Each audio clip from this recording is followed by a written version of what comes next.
إن الحمد لله نحمده ونستعينه ونستغفره ونعوذ بالله من شرور أنفسنا ومن سيئات أعمالنا من يهده الله فلا مضل له ومن يضلل فلا هادي له وأشهد أن لا إله إلا الله وحده لا شريك له وأشهد أن محمدا عبده ورسوله أما بعد فأعوذ بالله السميع العليم من الشيطان الرجيم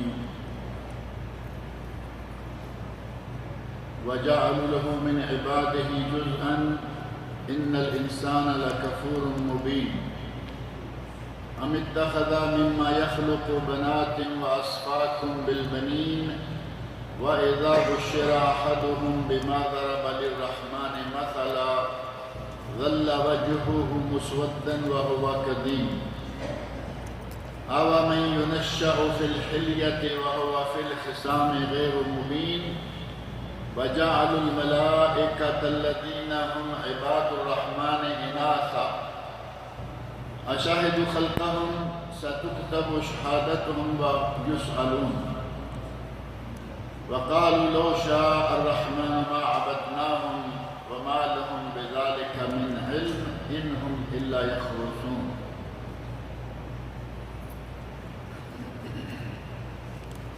گزشتہ درس کے آخر میں نبی اکرم صلی اللہ علیہ وسلم کی بتائی ہوئی بعض دعائیں اور بعض وہ دعائیں جو قرآن کریم میں اللہ رب العزت نے نازل فرمائی ہیں سفر کے وقت اور سواری پر سوار ہوتے وقت یہ دعائیں ذکر کی گئی تھی، جن میں حضرت نوح علیہ السلام والی دعا ہے، ایک یہاں سبحان اللہ الذی سخر لنا ھذا اسی سورہ زخرف میں آئی ہے، اور اس کے علاوہ دیگر دعائیں تھیں، اور ایک دعا جو گزشتہ درس میں ذکر نہیں کی جا سکی تھی وہ ہے اللہم انا نسألک فی سفرنا ھذا البر والتقوی ومن العمل ما ترضی۔ اے اللہ ہم تم سے اللہم انا نسألک فی سفرنا ھذا اس سفر میں البر والتقوی بر و تقوی کے کام کرنے کی توفیق کا مطالبہ کرتے ہیں، ومن العمل ما ترضی اور ایسے عمل کی توفیق چاہتے ہیں کہ جو تجھے راضی کر دے، تیری رضا کا باعث ہو جائے۔ کتنی اچھی اچھی دعائیں ہیں جو سفر پر روانہ ہونے سے پہلے سواری پر سوار ہوتے ہی مانگنے کا نبی اکرم صلی اللہ علیہ وسلم نے ہمیں حکم دیا ہے، اور جیسا کہ پچھلے درس میں نے ذکر کیا تھا کہ اگر ایک آدمی یہ دعائیں مانگ کر اپنی سواری پر سوار ہو، یہ دعائیں مانگ کر اپنے سفر پر روانہ ہو، تو ایک بہت بڑی بات اس کے ذہن میں یہ بیٹھ جائے گی کہ میں آج اس دنیاوی سفر پر روانہ ہو رہا ہوں، اور ممکن ہے کہ آج ہی میں آخری سفر پر بھی روانہ ہو جاؤں۔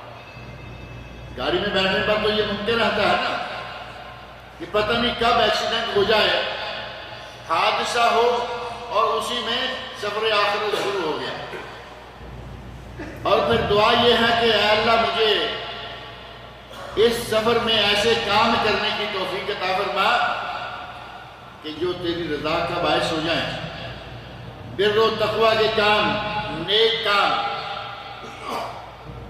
اگر یہ دعا مانگ کے نکلے گا تو کیا خیال ہے اس کا منہ جوئے خانے کی طرف ہوگا؟ اگر یہ دعا مانگ کے چلتا ہے تو شراب خانے میں جائے گا؟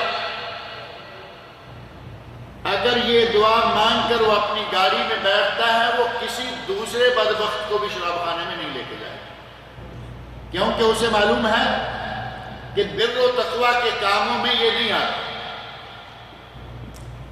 اگر کوئی عسکری ہے، سپاہی ہے، فوجی ہے، یہ دعا مانگ کے گھر سے نکلے گا تو کیا کسی پر ناجائز ظلم کرے گا؟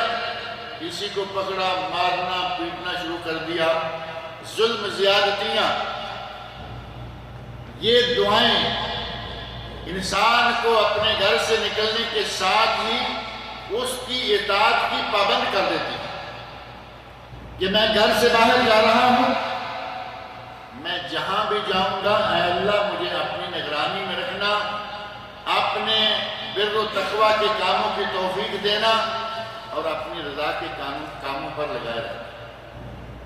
اور یقیناً آدمی صاف دل سے صحیح نیت سے یہ دعائیں مانگتا ہوا اپنے گھر سے نکلے، گاڑی پر سوار ہو، تو انشاءاللہ وہ گناہ کے کاموں کے لیے روانہ نہیں ہوگا، بلکہ بر و تقوی کے کاموں اور رضائے الہی کے کاموں پر ہی روانہ ہوگا۔ گویا کہ اللہ رب العزت نے انسان کی نقل و حرکت، سفر، گھر سے نکلنا، کسی دوسری جگہ جانا، اس کی پوری نقل و حرکت پر گویا کہ بند باندھ دیا گیا ہے کہ دیکھو سفر ضرور کرو لیکن جائز کام کے لیے، اپنی گاڑی کو استعمال ضرور کرو لیکن حلال خدمت کے طور پر۔ اگر یہ دعائیں ہم یاد رکھیں، ان دعاؤں کو مان کے چلا کریں، انشاءاللہ دلوں کے اندر جو چھوٹا چھوٹا شیطانی وسوسہ بڑھتا رہتا ہے، پھیلتا رہتا ہے، وہ بھی نکل جائے گا اور انسان بر و تقوی کے کاموں پر لگ جائے گا۔ ابھی جو میں نے پہلی آیت پڑھی ہے، اس میں اللہ رب العزت نے فرمایا ہے وَجَعَلُ لَهُ مِنْ عِبَادِهِ جُزْءًا، لوگوں نے اللہ کے بندوں میں سے کچھ لوگوں کو اللہ کا حصہ بنا دیا۔ اللہ کے بندوں سے کچھ چیزوں کو یا کچھ بندوں کو اللہ کا ہی حصہ بنا دیا، اور وہ کیسے بنایا گیا ہے؟ اس کی مفسرین کرام نے دو شکلیں بیان کی ہیں۔ ایک مشہور و معروف شکل یہ کہ اہل مکہ فرشتوں کو اللہ کی بیٹیاں کہا کرتے تھے، فرشتوں کو اللہ کی بیٹیاں قرار دیتے، اور بیٹی باپ کا حصہ ہوتی ہے یا نہیں؟ ایک لفظ اردو میں بڑا مشہور ہے، لخت جگر۔ حضرت فاطمہ الزہرا رضی اللہ عنہا کے لیے یہ لفظ خاص طور پر استعمال ہوتا ہے۔ نبی اکرم صلی اللہ علیہ وسلم کی لخت جگر حضرت فاطمہ الزہرا رضی اللہ عنہا، اور بیٹی ہو یا بیٹا، ہر بیٹی بیٹا ہر ماں باپ کے لیے لخت جگر ہی ہوتا ہے، جسم کا حصہ ہوتا ہے، ان کا خون ہے۔ اب اللہ رب العزت کی مخلوق میں سے، اللہ رب العزت کے بندوں میں سے اگر یہ کہا جائے کہ یہ اس کی بیٹیاں ہیں، تو اللہ کے بندوں کو اللہ کا حصہ بنا دیا یا نہیں؟ اور یہ صفات میں شرک بھی نہیں، اسماء و صفات میں شرک نہیں، بلکہ یہ ذات الہی میں شرک۔ اللہ کا جسے حصہ بنا دیا، ظاہر ہے کہ نہ صرف حصہ بنایا ہے، اب وہ اللہ کے جو کام ہیں ان میں سے کچھ کام بھی اس کے ذمہ لگائیں گے۔ باپ جو کام کرتا ہے، اولاد وہ کام کرتی ہے نا، کچھ کرتی ہے۔ گویا کہ انہوں نے نہ صرف یہ کہ شرک صفات الہی اور اسماء حسنہ میں، اور نہ صرف یہ کہ انہوں نے شرک کیا الوہیت میں، ربوبیت میں، بلکہ انہوں نے اللہ کی ذات میں بھی شرک کرنا شروع کر دیا اور کہا کہ یہ اللہ کی نعوذ باللہ بیٹیاں ہیں۔ اللہ نے فرمایا وَجَعَلُوا لَهُ مِنْ عِبَادِهِ جُزْءًا، انہوں نے اللہ کے بندوں میں سے کچھ کو اس کا حصہ بنایا۔ مشہور تفسیر کے مطابق بیٹیوں کو جو کہ باپ کا حصہ ہوتی ہیں، اسی طرح ہی فرشتوں کو اللہ رب العزت کی بیٹیاں اور اللہ رب العزت کا حصہ بنا دیا۔ اور ایک تفسیر اس کی یہ بھی بیان کی گئی ہے، جس کا تذکرہ اللہ رب العزت نے سورۃ الانعام میں فرمایا ہے کہ انہوں نے، جانور بھی تو اللہ رب العزت کی عبادت میں آتے ہیں نا، اللہ کے بندوں میں، اللہ کی مخلوق اور اللہ کی عبادت کرنے والوں میں سے انہوں نے جانوروں کو بھی اسی طرح کا رنگ دیا۔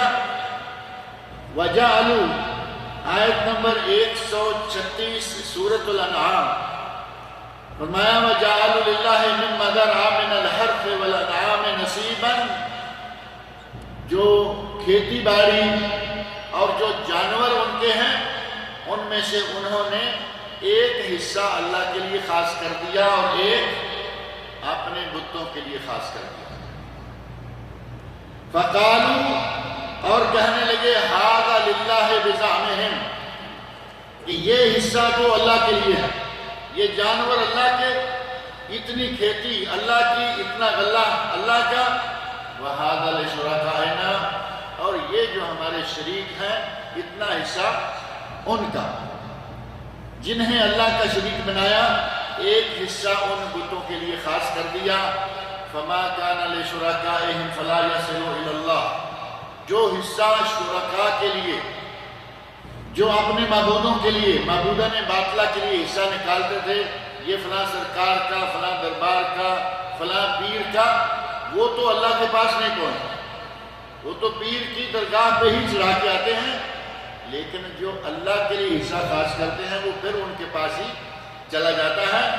فَلَا يَصِلُ إِلَى اللَّهِ، جو حصہ شرکاء کا ہے وہ اللہ کو نہیں پہنچتا۔ وَمَا كَانَ لِلَّهِ فَهُوَ يَصِلُ إِلَى شُرَكَائِهِمْ، جو اللہ کے لیے حصہ خاص کیا ہوا ہے اس کو پھر شرکاء تک پہنچا دیتے ہیں۔ پہلے کہا کہ یہ 100 بکریاں اللہ رب العزت نے ہمیں دی ہیں، ان میں سے 5 بکریاں اللہ کے لیے ہیں، 10 بکریاں ہمارے پیر کے لیے ہیں۔ بعد میں وہ 10 بکریاں تو پیر کے چڑھاوا چڑھا دی گئیں، 5 جو اللہ والی ہیں وہ بھی آہستہ آہستہ پھر وہیں بھیج دیں۔ اللہ نے فرمایا کہ جو ہمارے شرکاء کے لیے خاص کرتے ہیں وہ تو ہمیں نہیں پہنچتا، البتہ ہمارے حصے کو بھی انہی شرکاء کی بھیڑ چڑھا دیتے ہیں۔ سَاءَ مَا يَحْكُمُونَ، کتنا برا فیصلہ ہے جو کہ یہ کرتے ہیں، اللہ کی مخلوق کو، اللہ کا حصہ، اللہ کی مخلوق میں سے جو حصہ اللہ کے لیے کرتے ہیں وہ بھی غیر اللہ کو پہنچا دیتے ہیں، اور جو غیر اللہ کے لیے کیا ہوا ہوتا ہے اس میں سے اللہ کی طرف کوئی چیز نہیں آنے پاتی۔ اللہ نے فرمایا وَجَعَلُوا لَهُ مِنْ عِبَادِهِ جُزْءًا، انہوں نے اللہ کے بندوں کو اللہ کا حصہ بنا دیا۔ إِنَّ الْإِنسَانَ لَكَفُورٌ مُبِينٌ، انسان واضح کھلا ہوا اور انتہائی ناک شکر گزار ہے، احسان فراموش، اللہ کے احسان کو، اللہ کی نعمتوں کو، اس کا شکر ادا کرنے کی بجائے احسان فراموشی کے ساتھ اپناتا ہے۔ أَمِ اتَّخَذَ مِمَّا يَخْلُقُ بَنَاتٍ، اللہ نے جو چیزیں پیدا کی، اللہ نے ان میں سے بیٹیاں تو اپنے لیے اختیار کر لیں، وَأَصْفَاكُمْ بِالْبَنِينَ، اور تمہیں بیٹوں سے نواز دیا۔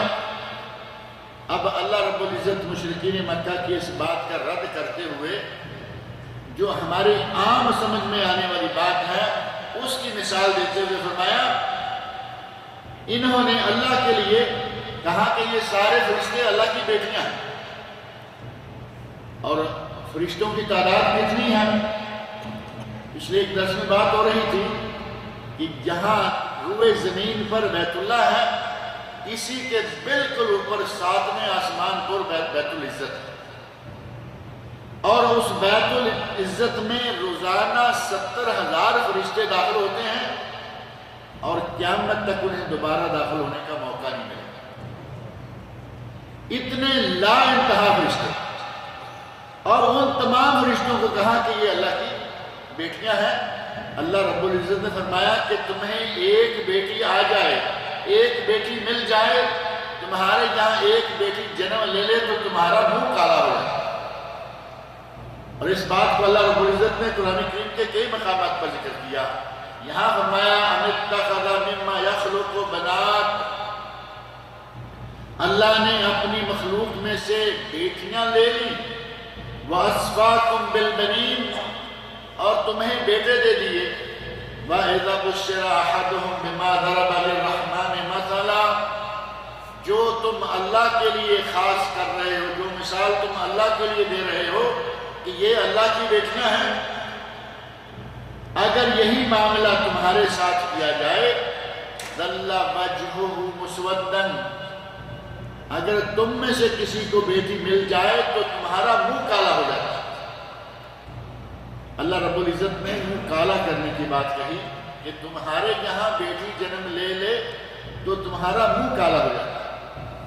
اور آگے فرمایا وَهُوَ كَظِيمٌ، اور وہ غم میں، انتہائی پریشان ہے، غمگین ہے کہ ہمارے یہاں بیٹی نے جنم کیوں نہیں۔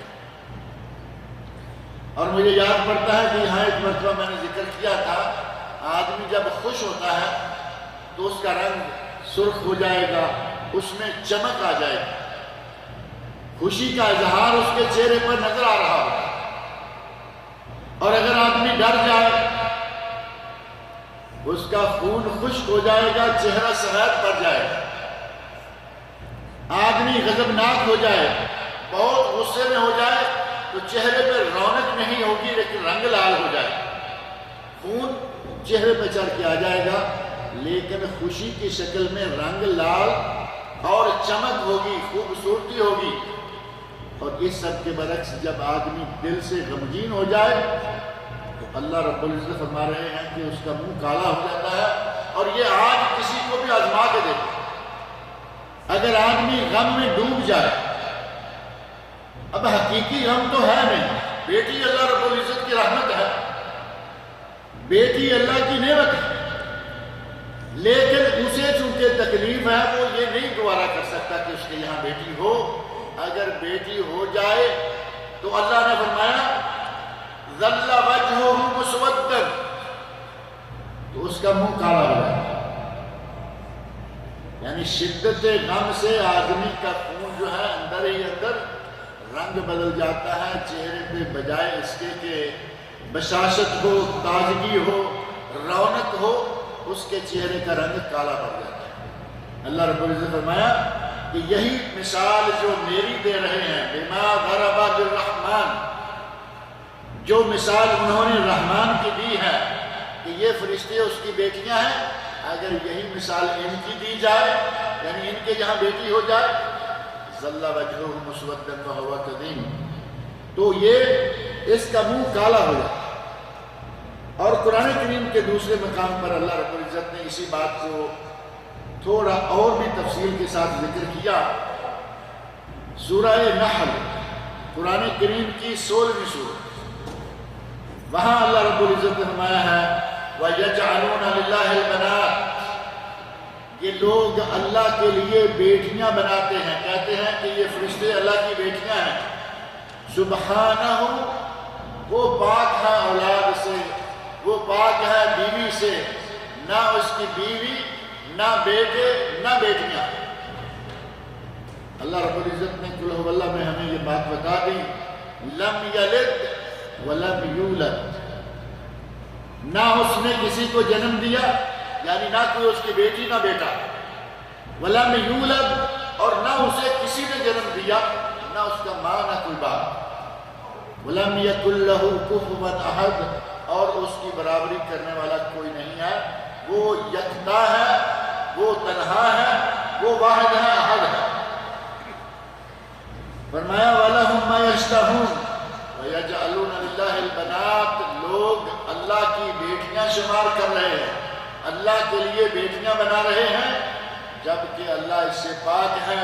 وَلَهُمْ مَا يَشْتَهُونَ، اور ان کو وہ چاہیے جو یہ دل سے چاہتے ہیں، یعنی اپنے لیے بیٹی آ جائے تو یہ حال، اپنے لیے چاہتے ہیں کہ بیٹے ہیں، اور اللہ کے لیے لا تعداد بیٹیاں بنا دی۔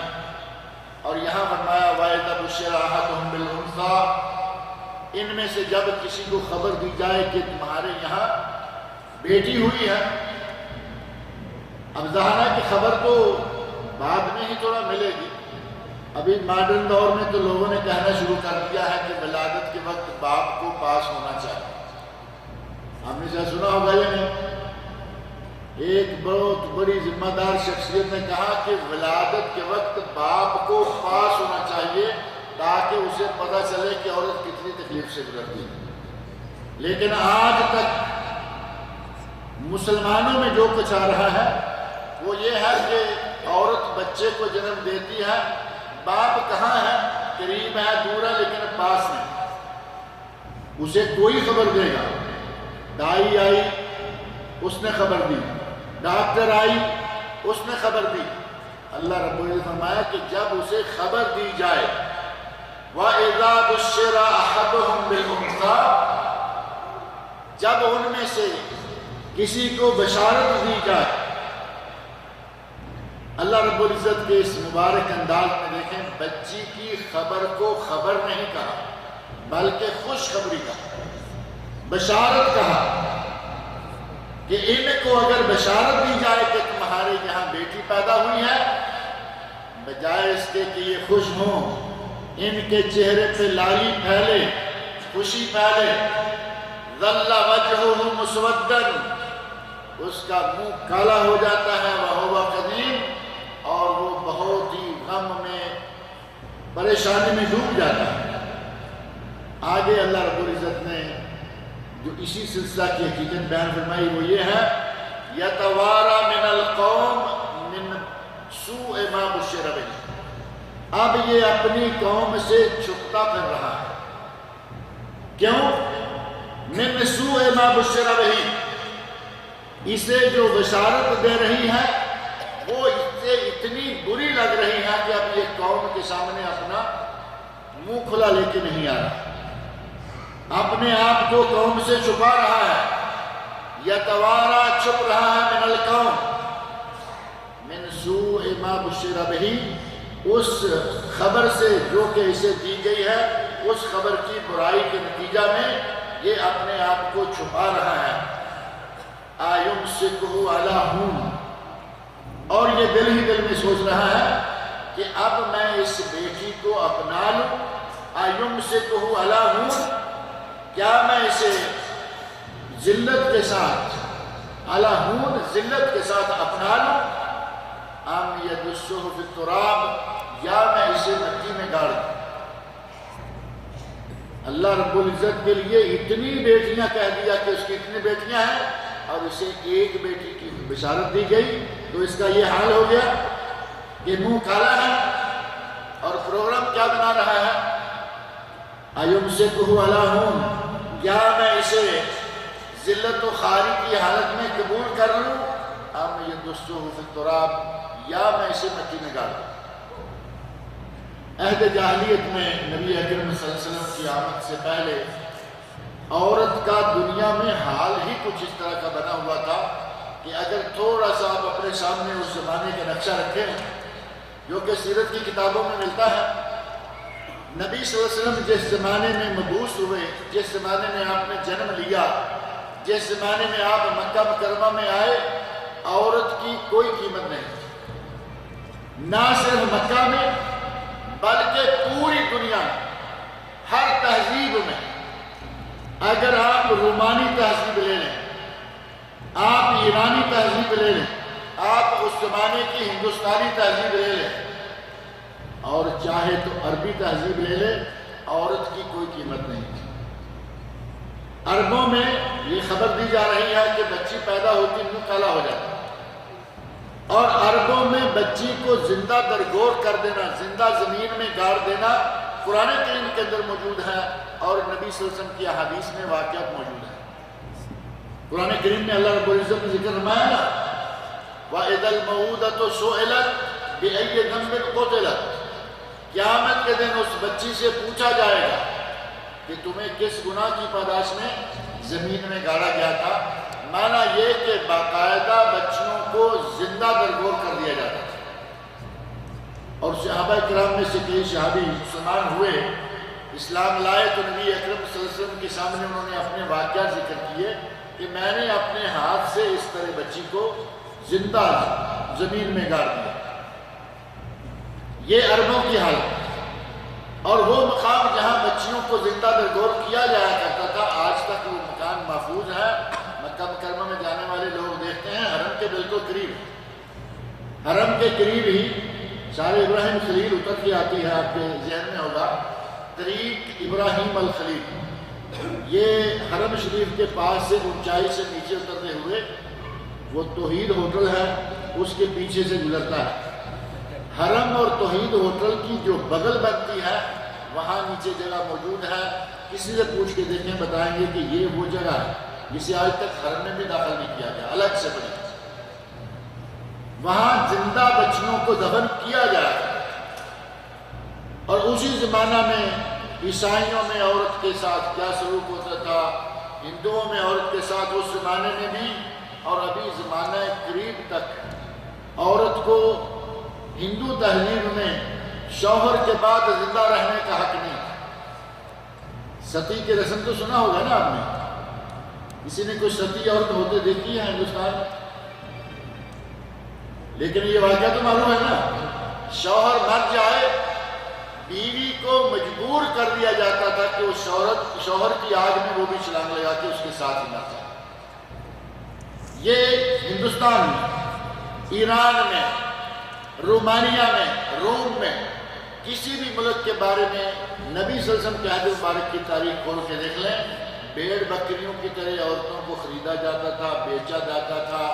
باپ مر جاتا اس کی بیوی کے ساتھ ہی نکاح کر لیا جاتا تھا. کوئی وراثت نہیں، کوئی جائیداد نہیں. نبی اکرم صلی اللہ علیہ وسلم تشریف لائے تو عورت کو آپ نے اتنا بڑا مقام عطا فرمایا کہ اگر عورت ماں ہے تو جنت اس کے قدموں میں.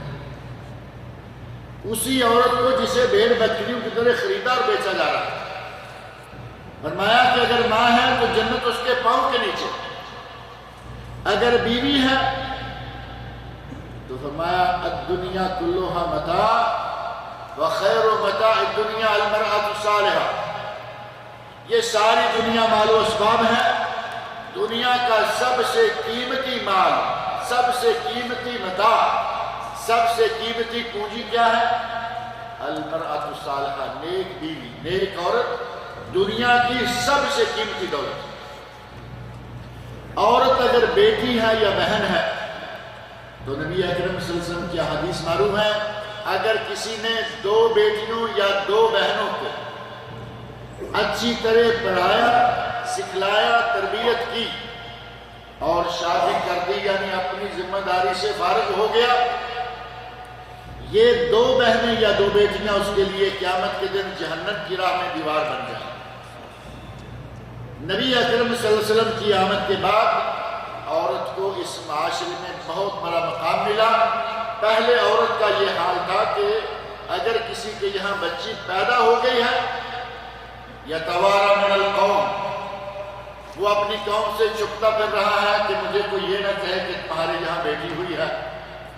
من سوء ما بشر بہ، اس بری خبر سے جو کہ اسے دی گئی ہے. ایمسکہ علی ہون، کیا وہ ذلت و خواری کی حالت میں اس بچی کو اپنا لے، ام یدسہ فی التراب، یا اسے مٹی میں گاڑ دے، زندہ درگور کر دے. الا ساء ما یحکمون، فرمایا کہ کتنا برا فیصلہ ہے جو کہ تم کر رہے. اگر قبول کرتے ہو تو ذلت و خواری سمجھتے ہو، اور اگر قبول نہیں کرتے تو بیٹی کو زندہ درگور کرنے کے لیے تیار بیٹھے. اللہ رب العزت نے فرمایا الا ساء ما یحکمون، کتنا برا فیصلہ ہے جو کہ تم یہ کر رہے ہو. اور اسی طرح ہی ایک اور مقام ہے سورۃ النجم، اس میں بھی اللہ رب العزت نے فرمایا افرأیتم اللات والعزی ومناة الثالثة الأخرى الکم الذکر ولہ الانثی. لات، منات اور عزا، یہ تینوں اہل مکہ کے بت ہیں، معروف ہیں، اور یہ تینوں انہوں نے اللہ رب العزت کے اسماء حسنہ سے لیے. ان کی مؤنثیں بنائی ہیں، اللہ کی مؤنث بنائی اللہ، اور العزیز کی مؤنث بنائی العزا، اور المنان کی مؤنث بنائی المنات. یہ تینوں ان کی دیویاں ہیں.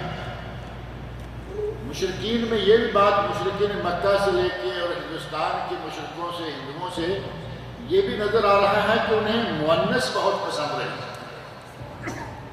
مؤنث، ان کی دیویاں، ان کے معبودہ نے باطلا، ان کی شکل عورتوں کی. اور میرا یہ حقیقت تو آپ لوگوں نے دیکھا ہوگا کہ ہندوستان میں جس کی پوجا کر رہے ہیں بدبخت نے اسے ننگا بٹھایا ہوا. دیویاں بغیر لباس کے، بغیر کپڑے. بعض دفعہ اچانک ان کی معبودوں کی فوٹو دیکھنا پڑ جائے تو شرم آتی ہے کہ یہ کیا پوج رہے. ننگی عورت بیٹھی ہوئی ہے، یہ اس کی ماتا ہے، یہ اس کی بیوی ہے، اس کی فلاح ہے، اس کی بنتا ہے۔ اور یہ معاملہ ہندوؤں میں ہی نہیں، مشرکین مکہ میں بھی تھا۔ 3 نام لیے اللہ رب العزت نے، ان کے معبودوں کے 3 نام لیے، تینوں مؤنث نام، لات، منات، عزا۔ اور اگر اپنے مسلمانوں میں تھوڑا سا موجودہ مسلمانوں میں دیکھیں کہ دیوی دیوتاؤں کا ان کے یہاں کیا حال ہے، آپ کو ایسے نام ملیں گے جو نام بھی مؤنث ہیں۔ پاکستان انڈیا میں ایک شہر بڑا مشہور بھیرا شریف، سنا ہوگا، بیرا آخر میں گولتا ہے نا، یہ بھی مؤنث کی، جیسے لات کی ہے، منات کی ہے۔ بیرا شریف بہت مشہور و معروف بزرگ گزرے ہیں، گولڑا شریف، بیرا گولڑا شریف، بیرا شریف، گولڑا شریف، اسی طرح کے کوئی شرقیہ شریف، کوئی غربیہ شریف، بے شمار ان کے جتنے بھی اس طرح کے شہر ہیں جن کے انہوں نے نام رکھے ہیں اپنے بزرگوں کی وجہ سے شریف کر کے، ان کے بھی مؤنث ہی نام ہیں۔ قدرتی ایسی بات ہے کہ یہ سلسلہ ہی شروع سے دیوتاؤں کا اور دیویوں کا چل رہا ہے۔ زیادہ تر عورتوں والے نام، عورتیں اور ان کی دیویاں۔ اللہ نے 3 نام لیے، تینوں عورتوں والے۔ کہا الکم الذکر ولہ الانثی، تمہارے لیے بیٹے اور اس کے لیے بیٹیاں۔ تلک اذا قسمۃ ضیزی، یہ تو بڑی بھونی تقسیم ہے۔ تم اپنے لیے بیٹے پسند کرو، میرے لیے بیٹیاں بے شمار۔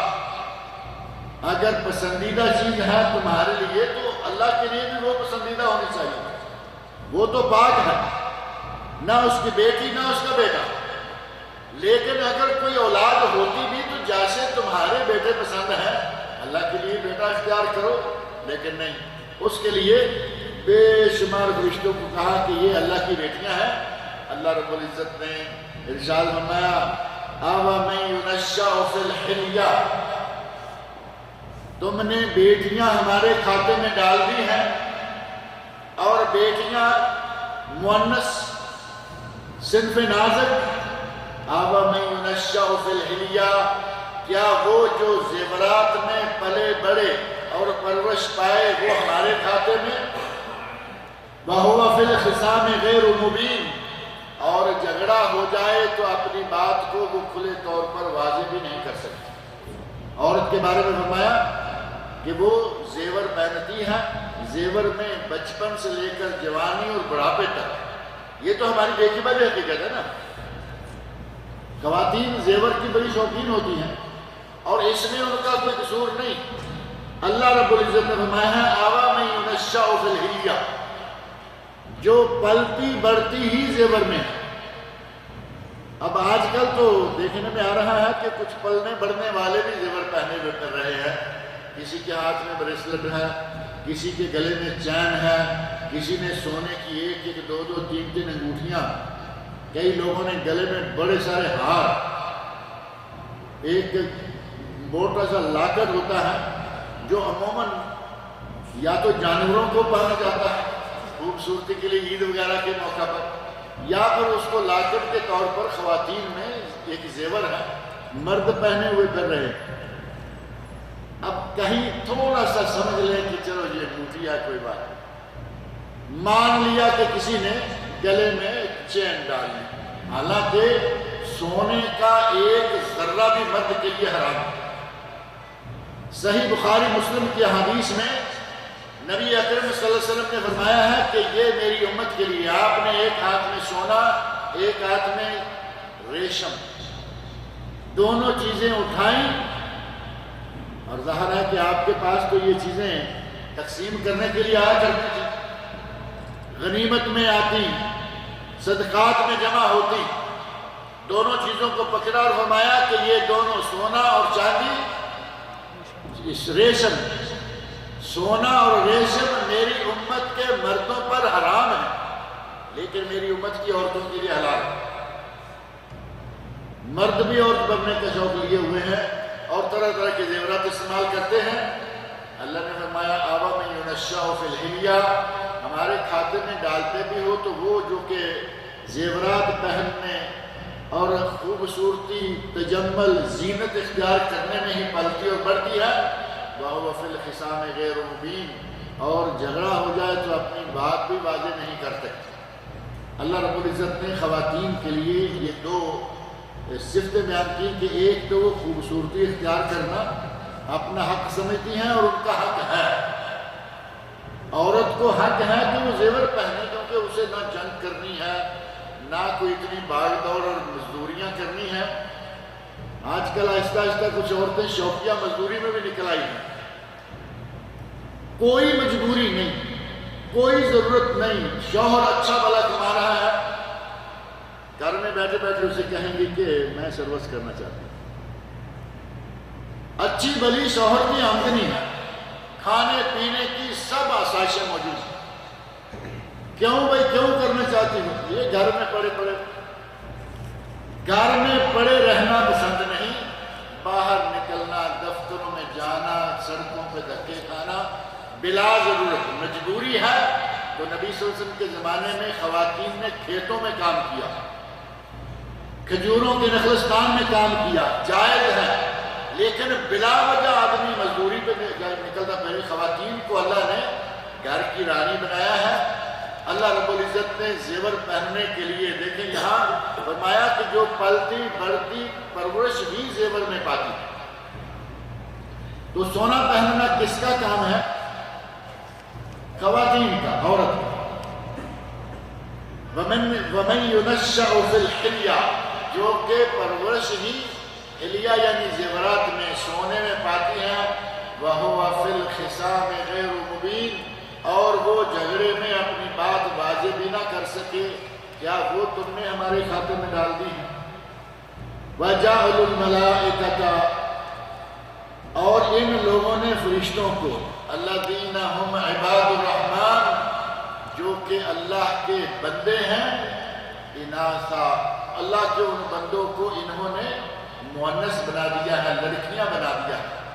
اللہ نے فرمایا اَشَهِدُوا خَلْقَهُمْ، کیا یہ لوگ جو فرشتوں کو لڑکیاں اللہ کی بیٹیاں کہہ رہے ہیں، کیا ان لوگوں نے ان کی ولادت یا ان کی تخلیق کے وقت یہ پاس تھے؟ فرشتوں کی ولادت تو نہیں ہوئی نا، فرشتوں کی تخلیق ہوئی ہے، انہیں فرشتوں کو کسی نے جنم نہیں دیا، اللہ رب العزت نے انہیں ایک خاص مخلوق کے طور پر بنایا۔ اللہ نے فرمایا کہ تم کہتے ہو کہ یہ بیٹیاں ہیں اللہ کی، یعنی لڑکیاں ہیں، آشاہدوا خلقہم، کیا انہوں نے ان کی تخلیق کو دیکھا ہے؟ اور ایک معنی یہ بھی ہے کہ کیا انہوں نے ان کے اعضائے جسم کو دیکھا ہے کہ وہ عورتیں ہیں، لڑکیاں ہیں؟ سَتُكْتَبُ شَهَادَتُهُمْ، اگر انہوں نے انہیں دیکھا ہے کہ جب ہم نے انہیں بنایا انہوں نے دیکھا کہ وہ لڑکیاں ہیں، تو ان کی گواہی لکھی جائے گی، ان سے گواہی لی جائے گی، وَيُسْأَلُونَ، اور یہ جھوٹے نکلیں گے تو ان سے باز پرس کی جائے گی۔ اللہ نے فرمایا کہ نہ دیکھا نہ بھالا، بلا وجہ اللہ کی ایک انتہائی تابع فرمان مخلوق کو انہوں نے لڑکیاں بنا دیا، جبکہ انہیں یہ معلوم ہی نہیں ہے۔ وَقَالُوا لَوْ شَاءَ الرَّحْمَنُ مَا عَبَدْنَاهُمْ، اور یہ مشرکین کہتے ہیں، اپنے شرک کو جواز دینے کے لیے کہتے ہیں، اگر اللہ نہ چاہتا تو ہم ان کی پوجا نہ کرتے۔ اب یہ مشرکین مکہ نے اس وقت کہا، اگر اللہ نہ چاہتا تو ہم ان بتوں کی پوجا نہ کرتے۔ اور آج مسلمان بھی ایک بات کہتے ہیں کہ پہلے گناہ کر لیا اور بعد میں کہا کہ اگر اللہ کو منظور نہ ہوتا تو میں یہ گناہ نہ کرتا۔ ہے نا ایک نظریہ بنا ہوا، گناہ کر رہے ہیں اور سارا الزام تقدیر پہ دے رہے ہیں، کہتے ہیں جی اللہ نے لکھا ہوا تھا، میں کیا کروں۔ یہاں ایک نقطہ ذہن میں رکھیں، اللہ نے لکھا نہیں، اللہ کے علم میں ہے کہ تم یہ کام فلاں فلاں دن کرو گے، اس کے علم میں ہے۔ دنیا میں کوئی چیز اس کی منشا کے بغیر حرکت بھی نہیں کر سکتی، یہ بھی اس کی مشیت میں ہے، لیکن وہ اس کام پر راضی ہے، اس پر ناراض ہے، یہ اس نے بتایا یا نہیں بتایا؟ اللہ رب العزت کے علم میں تو یقیناً یہ بات ہے کہ یہ بندہ کیا اپنی پوری عمر میں کیا کرے گا، کیا کھائے گا، کہاں جائے گا، کب تک زندہ رہے گا، کب مرے گا، اللہ رب العزت کو سارا علم ہے۔ لیکن اللہ رب العزت نے مشیت کے ساتھ ایک چیز ہے، دو لفظ ذہن میں رکھیں، ایک ہے مشیت، ایک ہے رضا۔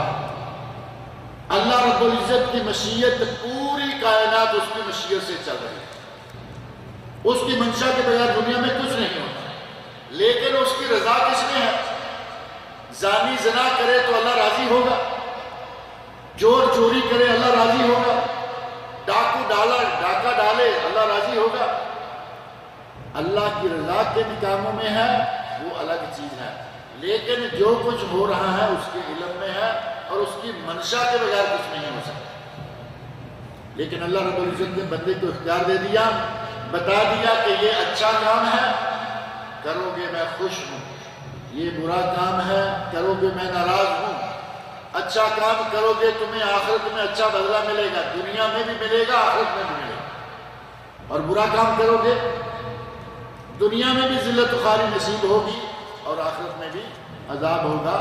اللہ رب العزت نے خیر اور شر دونوں چیزیں بتا دی ہیں۔ رضا کہاں سے معلوم ہوگی اللہ کی رضا کس چیز میں ہر کہاں ہے؟ قرآن کریم اللہ رب العزت نے نازل کیا، انبیاء کرام کو اللہ رب العزت نے مبعوث فرمایا۔ قرآن کریم میں جس چیز کے کرنے کا اللہ نے حکم دیا ہے اللہ اس کام کو کرنے پر بندے پر راضی ہو جائے، اور جس کام سے اللہ رب العزت نے قرآن کریم میں منع کر دیا ہے اگر وہ کام بندہ کرے گا تو اللہ اس سے ناراض ہوگا۔ اب جتنے بھی گناہ قرآن کریم میں آئے ہیں، جب بندہ گناہ کرے تو اللہ ناراض ہوتا ہے، بندہ پھر بھی کہے کہ میں کروں گا، اللہ کے غضب کو آواز دے رہا ہے یا نہیں؟ اور الٹا اب یہ بھی ساتھ کہنا شروع کر دیا کہ اگر اس کو منظور نہ ہوتا تو میں نہ کرتا۔ اللہ رب العزت نے بندے کو مجبور محض نہیں بنایا، اللہ یہ چاہتا، اللہ کی حکمت اگر یہ ہوتی کہ دنیا میں گناہ نہ ہو تو یہ اللہ کر سکتا، لیکن اللہ نے کسی کو مجبور نہیں کیا، بتا دیا یہ کام اچھا ہے، یہ کام اچھا ہے، یہ کام اچھا ہے، کرو گے میں خوش ہوں گا، کرو گے میں تمہیں جنت دوں گا، یہ برا ہے، یہ برا ہے، یہ برا ہے، کرو گے میں ناراض ہوں، کرو گے تمہیں جہنم میں ڈالوں گا۔ اب بھی آدمی برا کرے اور کہے کہ اللہ کی مرضی ہی ایسی، اللہ کی یہ مرضی نہیں، اللہ کی کائنات میں جو کچھ بھی ہو رہا ہے اس کے علم سے ہو رہا ہے، اسے علم ہے۔ بندے کو اللہ رب العزت نے یہ تقدیر والا مسئلہ میں پہلے بھی کبھی کہا کرتا ہوں کہ ہم جب گناہ کی باری آتی ہے تو فوراً تقدیر میں ڈال دیتے ہیں جی لکھا ہوا تھا، ہونا تھا، تو کیا روزی بھی اللہ نے لکھی ہوئی ہے یا نہیں؟ ہماری روزی لکھی ہوئی ہے یا نہیں؟ یا یہاں آ کے بات پلٹ جاتی ہے؟ اللہ نے روزی بھی لکھی ہوئی ہے، اور دیکھیں ہندوستان چھوڑے ہوئے ہیں، پاکستان چھوڑے ہوئے ہیں، بنگلہ دیش چھوڑے ہوئے ہیں، یہاں پڑے ہیں کیوں؟ روزی تلاش کرنے کے لیے۔ جب روزی کی باری آئے تو لکھا ہوا بھول جاتے ہیں، اور جب گناہ کر بیٹھتے ہیں تو کہتے ہیں لکھا ہوا تھا۔ جیسے گناہ کے بارے میں نظریہ ہے، اگر ویسے ہی روزی کے بارے میں رکھو، اپنے گھر میں بیٹھو، اللہ رب العزت گھر کے اندر بیٹھے ہوئے بھی کھانا دے گا، اس وقت فوراً یاد آتا ہے نہیں کچھ حرکت کریں گے تو برکت ملے گی، حرکت میں برکت ملے گی تو نیکی میں جنت ملے گی، یہ بھی یاد رکھنے کی چیز ہے۔ منشا یقیناً اللہ کی پوری کائنات میں کار فرما ہے، اس کی منشا کے بغیر کوئی کچھ نہیں کر سکتا، لیکن بندے کو اللہ نے اختیار دے دیا، خیر و شر بتا دیا، کتابیں بھیج دی، انبیاء بھیج دیے، انہوں نے اچھے اور برے کے ساری باتوں کو بیان کر دیا اور کہا کہ اب تمہاری مرضی ہے، اچھا اختیار کر کے اچھا ٹھکانہ پالو، برا اختیار کر کے برا ٹھکانہ پالو۔ اللہ رب العزت فرمایا اشاہدوا خلقہم وقالوا لو شاء الرحمن ما عبدناہم، اللہ اگر یہ نہ چاہتا تو ہم ان دیویوں کی، دیوتاؤں کی پوجا نہ کرتے، ما لهم بذلك من علم، اللہ رب العزت کہہ رہے ہیں کہ انہیں اس بات کا علم نہیں، یہ دیکھی دکھائی اپنا دوسرے کے گلے، اپنا گناہ دوسرے پر ڈالنے والی بات ہے، اپنی بد کرداری کو تقدیر کے نام، اپنے برے کرتوتوں کو تقدیر کے کھاتے میں ڈالنے والی بات ہے۔ انہم الا یخرصون، یہ محض اٹکل پچو مار رہے ہیں، ورنہ ان کے پاس اپنے اس گناہ کا، اپنے اس شرک کے جائز ہونے کا کوئی ثبوت، کوئی دلیل نہیں۔ کہتے ہیں کہ اللہ نہ چاہتا تو ہم یہ ان کی پوجا نہ کرتے۔ اور فرمایا ام اتیناہم کتابا من قبلہ، یا پھر قرآن سے پہلے ان کے پاس کوئی کتاب ہم نے ایسی بھیجی ہے جس میں ہم نے یہ لکھا ہو کہ یہ ان چیزوں کی پوجا کیا کریں گے اور ہم ان کو منع نہیں کریں گے؟ کیا پہلے سے کوئی ایسی کتاب ان کے پاس آئی ہے؟ ام آتیناہم کتابا من قبلہ، کیا اس قرآن سے پہلے ان کے پاس کوئی لکھا پڑھا ثبوت موجود ہے؟ فہم بہ مستمسکون، اور یہ اسی کو پکڑے ہوئے ہیں کہ نہیں جی پہلی کتاب میں فلاں میں آیا ہے۔ اللہ رب العزت نے جو کتابیں نازل کی ہیں، کسی کتاب میں یہ نہیں آیا کہ تم شرک کرو، کسی کتاب میں یہ نہیں آیا کہ ان دیویوں اور دیوتاؤں کی پوجا کرو۔ بل قالوا انا وجدنا آباءنا علی امہ، اب بات آ گئی اپنے باپ دادوں کی، کہنے لگے کہ بھائی ہم نے تو اپنے باپ دادوں کو اسی مذہب پر پایا، اپنے باپ دادوں کو ہم نے اسی مذہب پر۔ بل قالوا، بلکہ انہوں نے یہ کہا، انا وجدنا، ہم نے پایا، آباءنا، اپنے آباء و اجداد کو، علی امہ، ایک مذہب پر۔ اور قرآن کریم کے کئی مقامات پر اللہ رب العزت نے فرمایا کہ اگر تمہارے آباء و اجداد گمراہ تھے تو کیا تم بھی گمراہ رہنا چاہتے ہو؟ آباء و اجداد غلطی کر رہے تھے، تم بھی غلطی پہ چلتے رہنا چاہتے ہو؟ آباء و اجداد ان پڑھ تھے، آباء و اجداد کو بیچاروں کو پتہ ہی نہیں تھا کہ دین کیا ہے، قرآن کیا ہے، حدیث کیا ہے، وہ نہ پڑھے، نہ اتنا سنا، نہ دیکھا۔ آج اللہ رب العزت نے علم عام کر دیا ہے، آپ کے پاس علم کے کتنے ذرائع آ گئے، کتابیں بے شمار، سستی خوبصورت پرنٹنگ، آپ کے پاس میڈیا ہر طرح، print media, electronic media, radio, television, internet, یہ وہ۔ ہمارے آباء و اجداد کے زمانے میں یہ چیزیں تھیں، دیہات میں رہتے تھے، کام کاج کرتے تھے، محنت مزدوری کرتے، کچھ جو سنا کہا کہ نماز پڑھتے ہیں، نماز پڑھنے لگ گئے۔ کسی نے کہا کہ فلاں جگہ کوئی مزار ہے، وہاں جائیں تو ثواب ہوتا ہے، وہاں چلے گئے۔ وہ بیچارے سیدھے سادے لوگ تھے، سیدھا سادہ آدمی لا علمی میں اگر کچھ گناہ بھی کر جائے تو اللہ جانتا ہے کہ اس نے کیوں کیا۔ آج ایک آدمی پڑھا لکھا ہو کر آج کے موجودہ دور کے اس سارے میڈیا کو اپنے سامنے کھلی کتاب سمجھ کر بھی استفادہ نہ کرے اور دین کا علم حاصل نہ کرے، پھر کہے کہ آباء و اجداد یہی کرتے آئے ہیں، ہم بھی وہی کریں گے، احمقانہ بات ہے یہ نہیں۔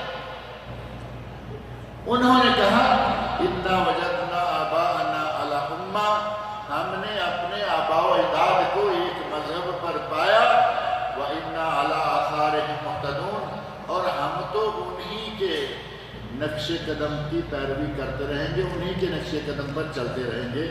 گویا کہ آباء و اجداد کی تقلید اتنا سخت کام ہے کہ پیغمبر بھی کہتے رہے کہ چھوڑ دو۔ اللہ رب العزت نے قرآن کریم میں کہا کہ تمہارے آباء و اجداد گمراہ تھے تو کیا گمراہ رہو گے؟ لیکن انہوں نے آباء و اجداد کی پیروی کو نہیں چھوڑا۔ تقلید آج وہی مرض ہے، تقلید، ائمہ کی تقلید، کسی کی بھی اندھی تقلید، غلط آئے صحیح آئے بس وہی مانے۔ یہ اتنا سخت کام ہے کہ جنہوں نے اپنے ماں باپ کی تقلید کا عہد کر لیا، پیغمبر بھی انہیں تقلید سے نہیں ہٹا سکتے۔ اور آج جنہوں نے کسی ایک آدمی کی تقلید کا عہد کر رکھا ہے، دنیا بھر کے قرآن کی آیات اور دنیا بھر کی حدیث سنائیے، وہ اپنی جگہ پہ جمے ہوئے رہیں گے، کیونکہ یہ چیز ہی ایسی ہے۔ انہوں نے کہا کہ ہم نے اپنے آباء و اجداد کو ایک مذہب پر پایا، وَإِنَّا عَلَىٰ آثَارِهِمْ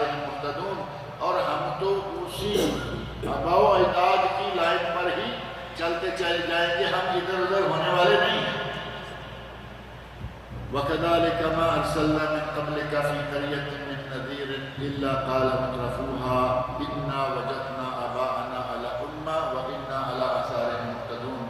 یہی بات اللہ رب العزت نے فرمایا کہ ہم نے جس قریہ میں بھی کسی نبی کو ڈرانے والے کو بھیجا اس قریہ کے مالدار لوگوں نے، آسودہ حال لوگوں نے کہا انا وجدنا آباءنا علی امہ، ہم نے اپنے آباء و اجداد کو ایک مذہب پر پایا.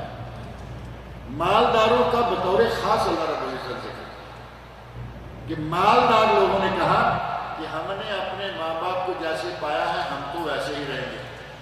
اب مالدار آدمی ہے، ملٹی ملینر ہے، اسے کہا جائے کہ آباء و اجداد کی بات کو چھوڑو، اسلام کو قبول کرو، اسلام کے احکام کو مانو، تو یہاں نماز پڑھنا آ جائے گا. آباء و اجداد نماز نہیں پڑھتے تھے. یہاں زکوٰۃ دینا آ جائے گا. ملینوں کروڑوں اربوں کا مالک ہے، جتنا پیسہ اس کو ادھر دینا پڑے گا. مالدار لوگوں کو خاص طور پر کہا کہ وہ اپنے ماں باپ کے نام لے کے کہتے کہ ہم نے انہیں جیسے پایا تھا ہم تو ویسے ہی رہیں گے.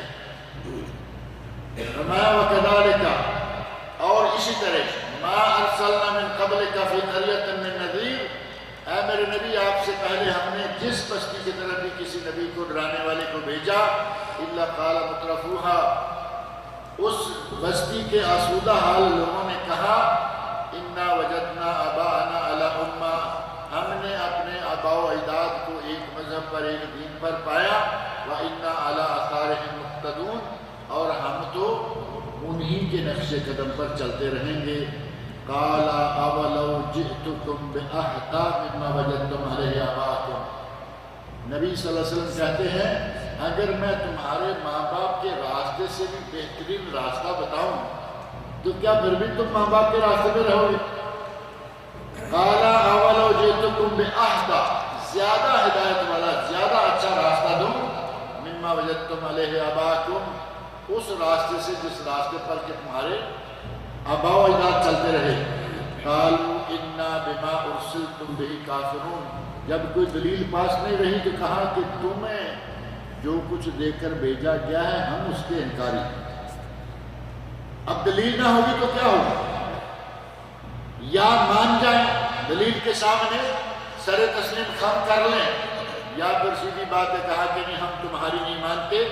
یہی جملہ کہا قالوا انا بما ارسلتم به کافرون، جو چیز جو شریعت دے کر تم بھیجے گئے ہو ہم اس دین کو نہیں مانتے، ہم اس دین کو نہیں مانتے. اللہ نے فرمایا فانتقمنا منہم، جب انہوں نے یہاں تک کہہ دیا، ہمارے نبیوں کا صاف انکار کر دیا، ان کی شریعت کو اپنانے سے انکار کر دیا، فانتقمنا منہم، ہم نے پھر ان سے انتقام لیا. فانظر کیف کان عاقبۃ المکذبین، دیکھو دنیا میں دائیں بائیں کہ نبیوں کو جھٹلانے والے، اللہ کی کتابوں کو جھٹلانے والے لوگوں کا حال کیا ہوا، ان کا نتیجہ اور ان کا انجام کیا ہوا.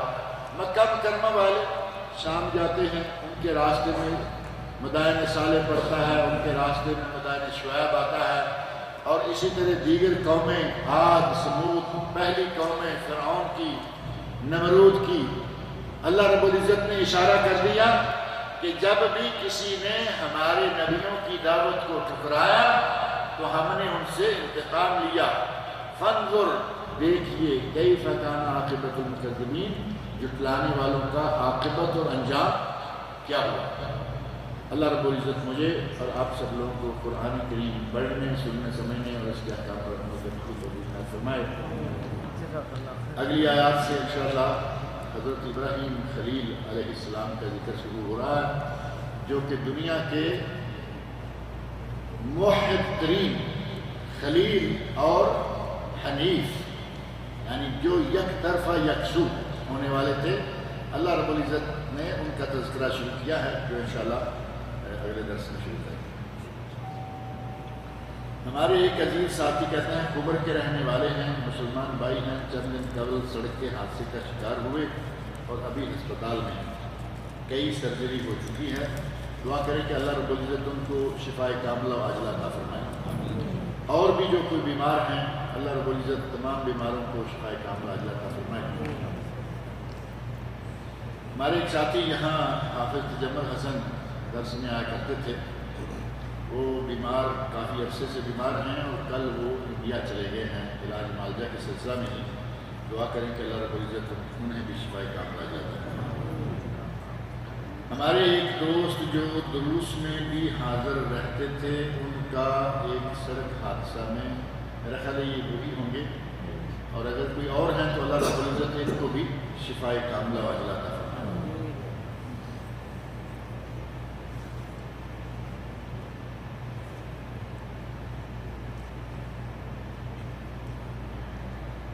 ایک آدمی کا انتقال سعودی عرب میں ہو اور اس کی نماز جنازہ سعودی عرب میں ہی پڑھی گئی اور اس میت کو انڈیا بھیجا گیا اور وہاں بھی اس کی نماز جنازہ ادا کی گئی، ایک میت کی 2 مرتبہ نماز جنازہ ادا کی جا سکتی ہے؟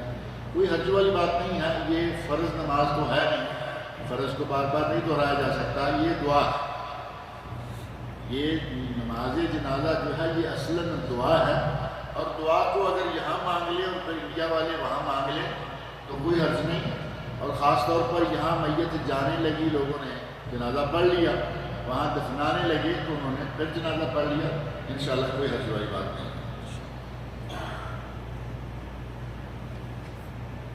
لڑکی کے رشتے کے لیے لڑکی والے لڑکے کے دوستوں اور پڑوسیوں سے پوچھ تاچھ کے لیے جاتے ہیں، کیا لڑکے کے دوست اور پڑوسیوں کو لڑکی کی خوبیاں ہی بیان کریں یا اس کے اندر جو برائیاں ہیں اس کو بھی بیان کریں؟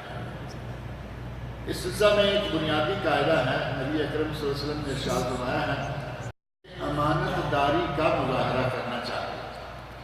اب انہوں نے آپ سے آ کے اس کی برائیاں پوچھنے کا ارادہ نہیں، وہ رشتہ کرنا چاہ رہے ہیں، آپ انہیں صحیح جو صورتحال ہے وہ بتا دیجئے کہ اس میں یہ خوبیاں ہیں، اس میں یہ برائی بھی ہے، کوئی حرج نہیں۔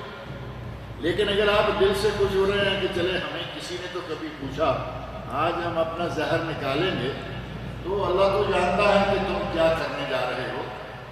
اگر المستشار و معتمد کے طور پر اس لڑکی کی برائی بتاؤ گے ثواب ہوگا، کیونکہ تمہیں کسی نے بہت بڑے کام کے لیے ذمہ داری سونپی ہے کہ بتاؤ یہ لڑکی کیسی ہے، یہ گھر والے کیسے ہیں۔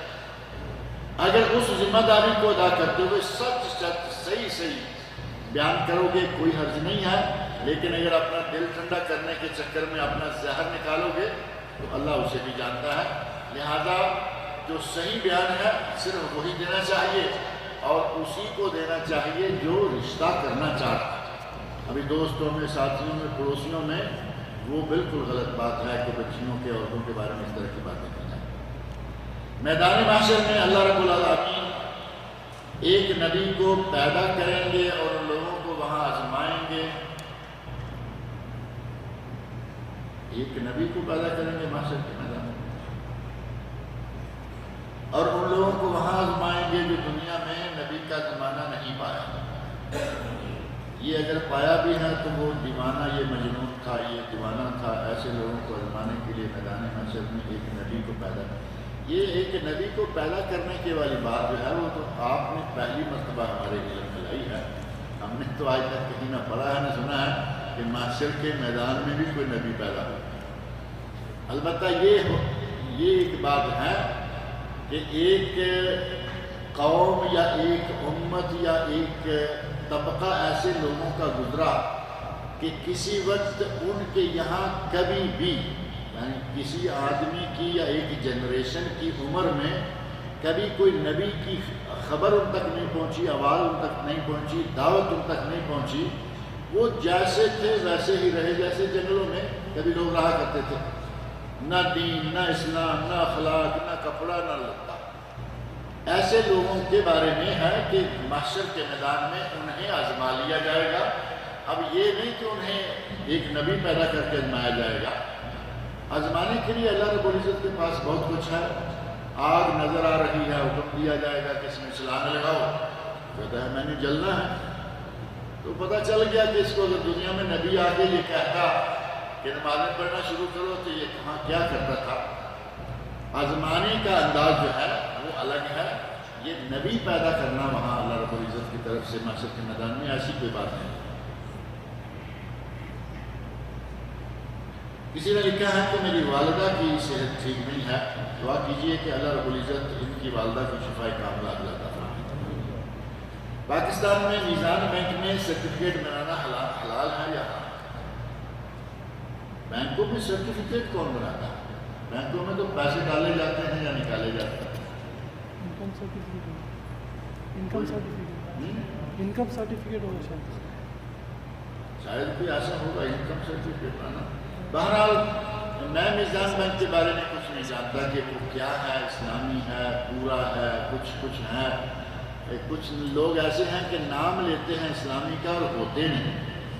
جیسے پچھلے دنوں میں ذکر کر رہا تھا کچھ بینکوں کا کہ امریکہ، برطانیہ، فرانس کے بینک ہیں، ہالینڈ کے بینک ہیں، اور کہتے ہیں کہ ہم بلا سود بینکاری اور قرض حسنہ اور بس آپ سے صرف سروس چارج کے طور پر 5% لے لیں گے۔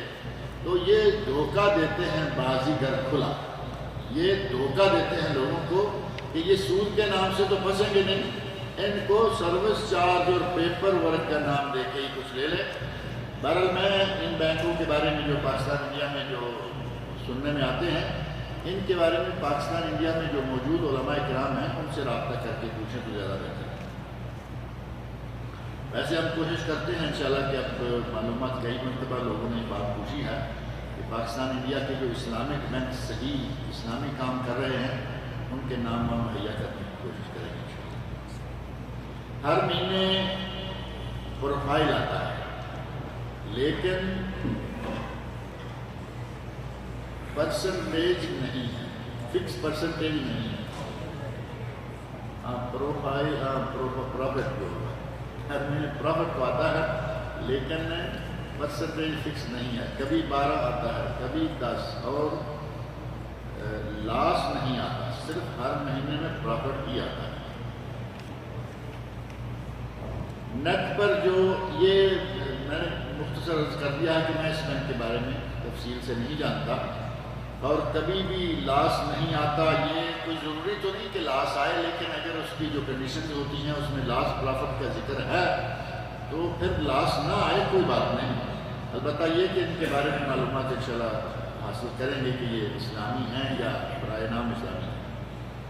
نیٹ پر جو شیئرز کا کام کیا جاتا ہے یہ میں نے بہت دفعہ ذکر کیا ہے۔ لوگ شیئر خریدتے ہیں اور ان سے پوچھا جائے کہ یہ شیئر کس چیز کے ہیں، وہ نام بتائیں گے آپ، اس کے شیئر ہیں۔ اس کمپنی یا فیکٹری یا مل یا کارخانے کا دنیا میں کوئی وجود نہیں ہے۔ ایسے ہوا میں نام رکھا، لوگوں سے پیسے اکٹھے کرنے شروع کر دیے، پیسے اکٹھے ہو گئے، انہیں کہیں اپنے کھاتے میں ڈالا اور لوگوں میں تھوڑا تھوڑا سود بانٹنا شروع کر دیا منافع میں سے۔ تو اس طرح کے شیئر لینا دینا یہ کاروبار کرنا حرام ہے۔ جب تک فزیکل کوئی چیز موجود نہیں ہے باقاعدگی سے، اگر کارخانہ موجود ہے اس کے شیئر خریدیے، اب نفع نقصان آپ کے سامنے آ جائے گا پرسنٹیج کے حساب سے جو آئے گا۔ لیکن یہ جو ہوائی کاروبار ہے نا شیئرز کا، اس کا نام کوئی اور بھی ہے، اسٹاک ایکسچینج بھی بنا گئی ہے نا، اسٹاک ایکسچینج، یہ ہوا میں سارا بزنس چل رہا ہے۔ ایسے بزنس اسلام میں قابل قبول نہیں ہے۔ سورۃ الملک اگر ہم نماز میں پڑھ لیں تو پھر اسے رات کو دوبارہ پڑھنے کی ضرورت ہے یا نہیں؟ نماز میں اگر آپ نے پڑھ لی اس نیت سے کہ یہ میری رات کی ہے، حالانکہ وہ سورۃ الملک نبی صلی اللہ علیہ وسلم میں سوتے وقت پڑھا جاتا ہے۔ سوتے وقت اور بات ہے اور نماز اور بات ہے۔ بہرحال ہم اصل میں عادی ہو گئے ہیں ڈسکاؤنٹ کے، ہر معاملہ میں ڈسکاؤنٹ۔ اب یہاں بھی ڈسکاؤنٹ ہے کہ رات کو تو پڑھنی ہی ہے، چلے نماز میں پڑھ لیتے ہیں، ایک مرتبہ نماز بھی ہو جائے گی اور وہ بھی کام ہو جائے گا۔ یہ سسٹم چھوڑیں، ہر کام میں ہی ڈسکاؤنٹ نہ لیا کریں۔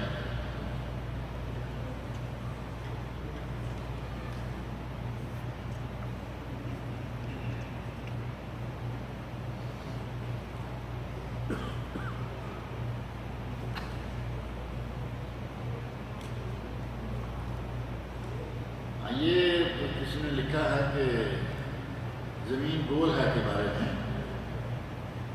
یہ موضوع پچھلی مرتبہ ذکر ہوا تھا، آج تو میرا خیال آپ کے پاس پیپر پہنچ گیا، پیپر پڑھیے، اگر کچھ سوالات اس کے بارے میں آپ کے ذہن میں آئیں تو پھر کیجیے، اس کے بارے میں مزید کچھ وضاحت ہم سے ممکن ہوئی تو کریں گے، نہیں تو آپ گول مانیے، ہم فرض مانتے رہیں گے۔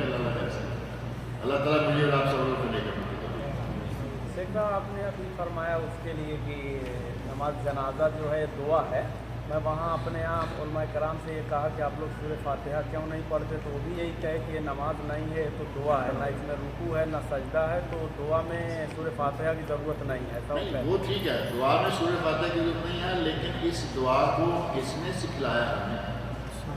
نبی صلی اللہ علیہ وسلم۔ اگر صلاۃ کہیں تو بھی فاتحہ ضروری ہے، اور اگر صلاۃ نہیں دعا ہی سمجھیں تو نبی صلی اللہ علیہ وسلم نے دعا کی ترتیب بتائی ہے، پہلے سورہ فاتحہ، پھر درود شریف، پھر دعا میت کے لیے، اور پھر صلاۃ۔ اب رسول صلی اللہ علیہ وسلم سے ثابت ہے، ہمارا وہاں دماغ کا اپنی کوڑیاں ملانا ضروری نہیں ہے، دعا ہے تب بھی سورہ فاتحہ پڑھنی ہے، اور